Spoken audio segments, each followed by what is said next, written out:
هلا والله حبايبي، شلونكم؟ شلون صحتكم؟ اليوم جبت لكم معلومة بدقيقة.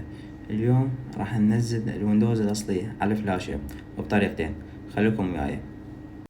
تروحون على جوجل تكتبون الويندوز اللي تريدوه. انا هسه مختار ويندوز 10. تروحون بهالطريقة يطلع لكم هنا ابديت وهنا الويندوز، تختارون هنا الداونلود.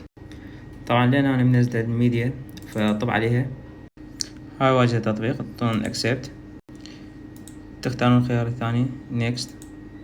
هنا تسوون الاعدادات حسب الحاسبة مالتكم.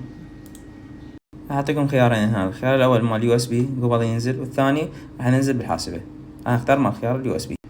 بعد ما اختار الفلاشة تعطي نيكست، وهنا راح يبلش ينزل الويندوز 10 على الفلاشة. انتظرون لحد ما يكمل البروجرس مالته ويعطيكم فينيش. وبعد ما يكمل الويندوز على الفلاشة راح تجيكم بهالشكل هذا. ان شاء الله استمتعتوا بالفيديو، وانتظرونا البارت الثاني شلون تنصبون الويندوز على